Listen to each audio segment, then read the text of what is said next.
Today I'm driving in the Mercedes EQE and watching our video about the Mercedes EQE because, yeah, that's possible now.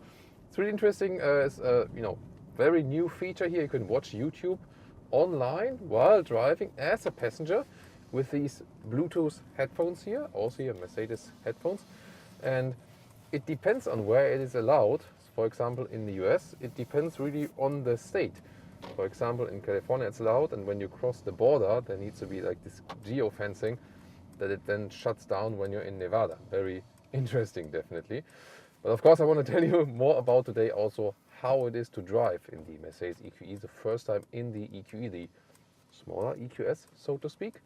So far we've driven the EQS, now the first ride-along in the EQE. And we are joined here by the head of the EQE project, Jörg Miska. So thank you so much for taking us on the ride. What was actually the goal? We know the EQS. Did you want to have the EQE like similar to the EQS? So you say like, oh, you drive like a smaller EQS version or something, or did you have like, oh, we want to make it completely different?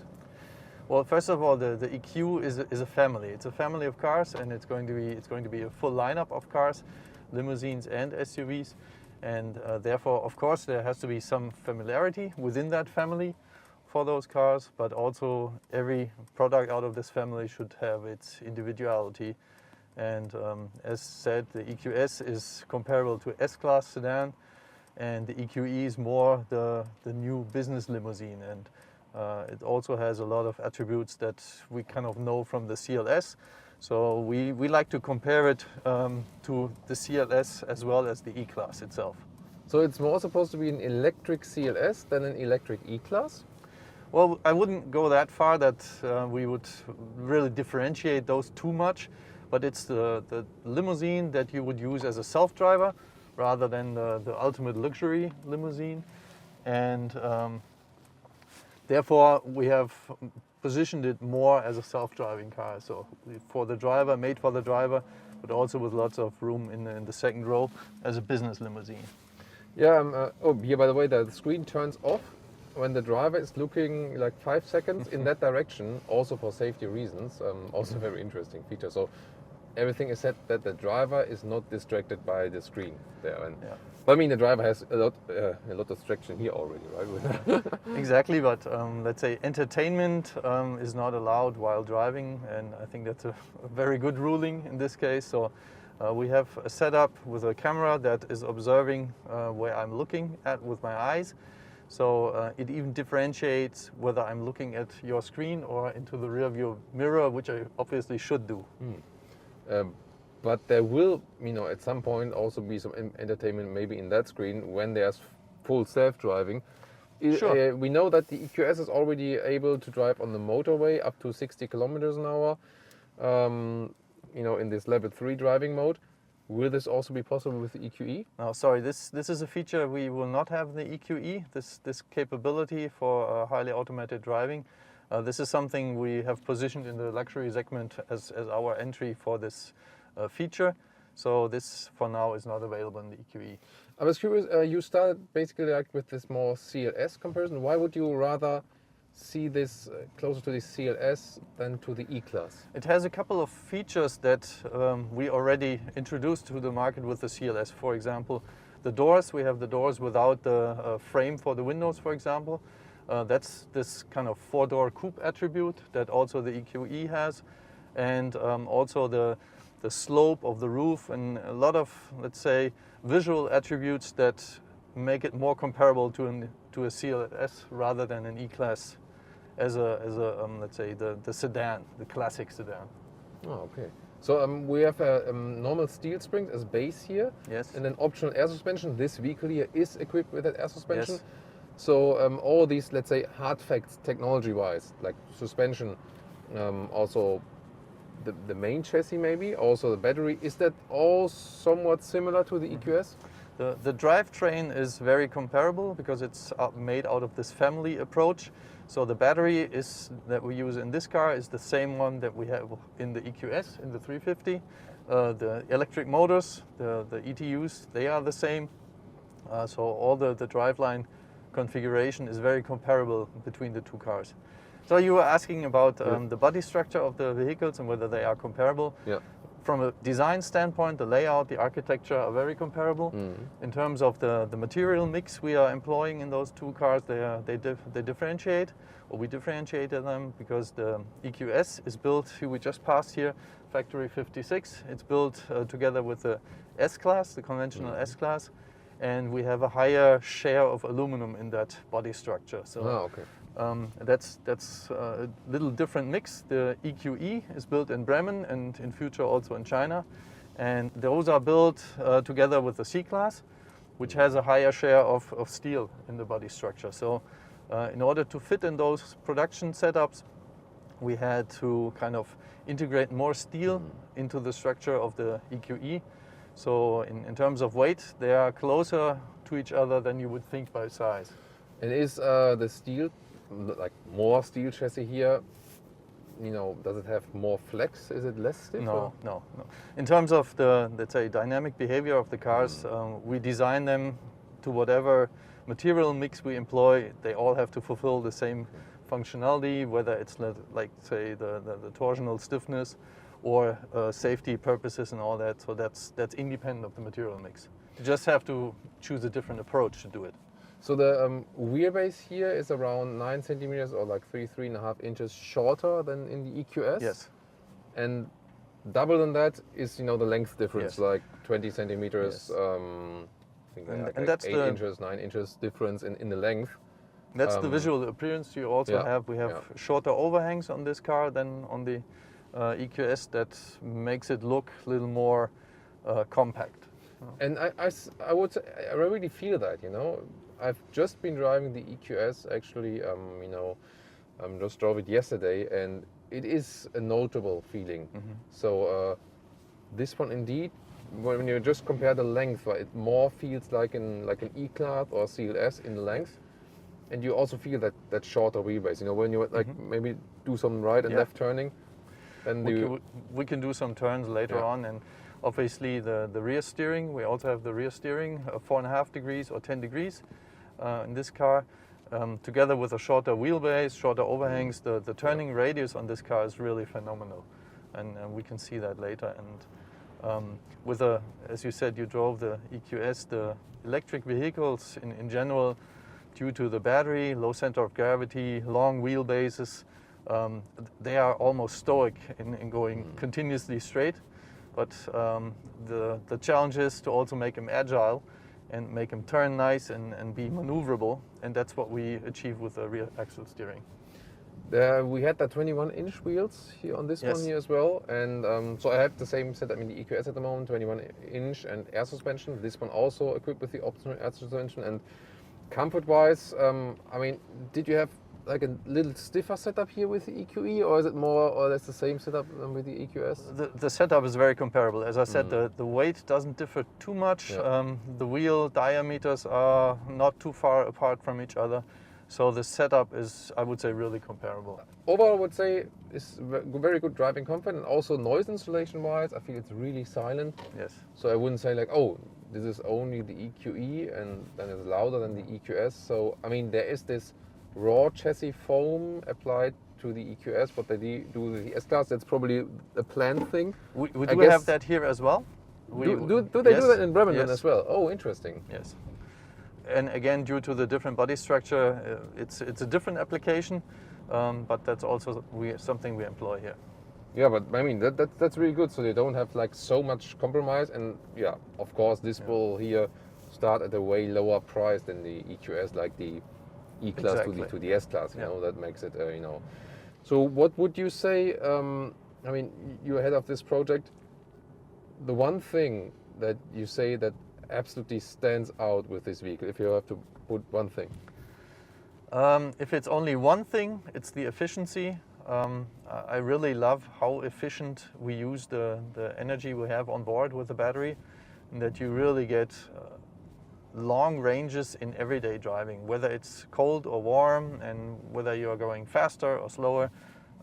Range is always really on a very high level and very close to the certification values, which is important for us. So we don't have too much of a gap between what is a certification value and what the average user will what he can expect while driving.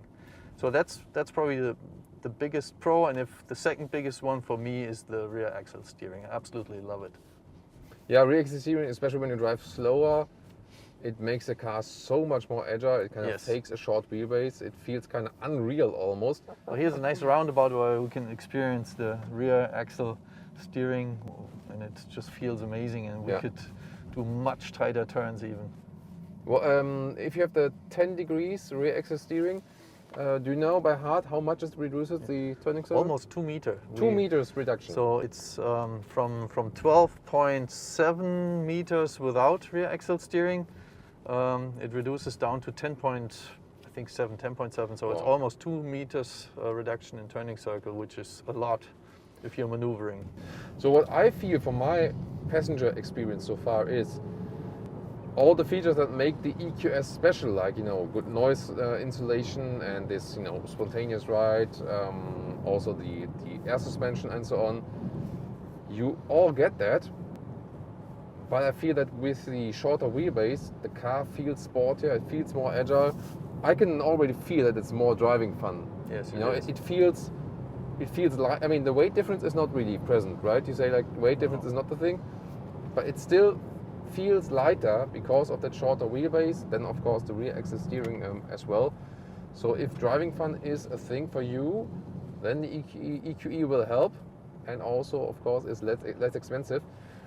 The seats are, of course, when you have this optional very plush setting in the EQS, they are softer in a way, but I feel that they do not offer so much more comfort, because I feel that you're almost getting blown out of the seat, because it's so uber plush. So I feel I like to be a little bit more connected to the seat, in a way. And you could buy a vehicle for yourself. Would you pick the EQS or the EQE? Well, for me, as I like the more compact behavior, I think it would be the EQE. I also like the conventional the conventional trunk. In terms of driver comfort, nothing beats the S-Class ambience that you have in the EQS. But again, also with conventional cars, I would consider myself more an E-Class guy than S-Class guy. Yeah, and I mean, especially we car enthusiasts who really like to drive ourselves. Yeah. So maybe we'll turn around here and demonstrate our minimum turning circle here. So we'll just turn right here, about like that. Well, isn't that impressive? That's like with a VW Polo or something. Yeah, with like a go-kart. Yeah, I mean, the turning circle is one of a compact or even small car. 10.7 meters is really short. Yeah. That's really small. Yeah, I think a VW Up or something has 10 meters, and then 11 is, I think, a Polo, something like this. Yeah, it should be something like this. Yeah, it's really impressive indeed. And especially if you're maneuvering in the city and, let's say, have tight corners to cut, it's really great. Feels good. Yeah. And it's the first time you're really surprised, because you wouldn't expect it to be enough room to turn, actually. You talked about the efficiency. So we have this smaller battery here now, unlike the top battery in the EQS. So we are 108 kilowatt hours versus 91 kilowatt hours net. The smaller one is also available in the EQS. This kind of loss in kilowatt hours, does it make a huge difference range-wise? Well, in fact, let's start with the efficiency contributor. So with a car, when you're moving fast, it's certainly the aerodynamics. The EQS is really the best car we have, with a drag coefficient of 0.2. We have all the features that made that really champion value also incorporated in this car, but because it's a little shorter, physics, you can't betray them, it's going to be a little less good than in the EQS, but also a great value. That's a very interesting fact, because you might think, oh, the smaller the car, the more efficient. But when it's about wind efficiency, length longer is better. Longer is better. but the cross section is also important, and that's again where the cars are very similar. So you are losing a little bit on the length, although the drag coefficient itself is very comparable. So that's one thing. The electric motors, the electric system, as we already said, is exactly the same. So, and the weight again also comparable. So this, let's say, reduced energy content that we have in the battery also almost linearly translates into less range. So that's almost a linear ratio. We have 780 with the EQS in the WLTP, and this one's going to top out around 650. Okay, these are the official figures. Yes. I mean, we can talk about our test with the EQS with the bigger battery.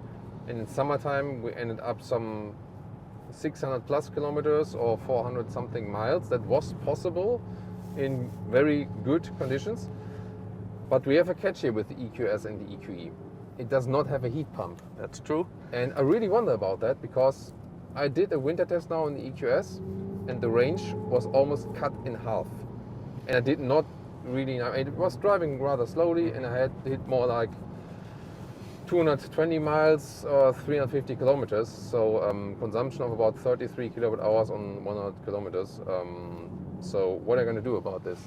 Well, I have a little different experience, especially with the EQS. I drove shortly before Christmas, and I drove more than 500 kilometers, and I had my daughters were trying and employing every mode that the car had, and seat heaters everywhere, and so I would say we used quite some energy, not for driving, but again the range was, and I wasn't even watching YouTube. 3 to 5 degrees, so maybe a little warmer than what you used or experienced, and I was not disappointed. And we had a consumption on one way of 22 kilowatt hours per 100 kilometers, and I was floating in traffic, let's say 120 on highways, autobahns, and on the way back I drove faster, more 160, and then the consumption went up to 26, or roughly 26 kilowatt hours. So you're not using the heat pump because you say we don't need it? At the moment we don't need it, yeah. And we are looking into options to improve, of course, because as I said, efficiency is king, especially for electric vehicles. So we are not going to stop development, that's for sure. I mean, from my experience, I would strongly recommend a heat pump. Could you implement this like space-wide? Is there some spot left in the car where you could say like, yeah, we might be able to do that? Everything's possible. Everything's possible, he says. Okay, so EQE or EQS facelift? I'm pretty sure there will be a heat pump. I'm pretty sure about this. Not only.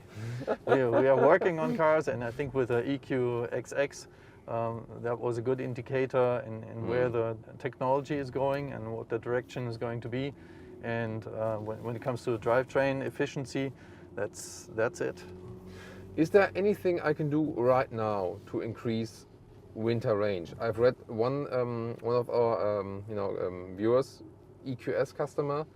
He says he puts it in the AC setting Eco Plus, and then he could save like massive amounts of range in wintertime with the cost of being a little bit cold for the first 15 minutes. And that's a big contribution, and especially if you are driving in conditions where you are not using a lot of power for driving, the higher the share of the energy you use for heating.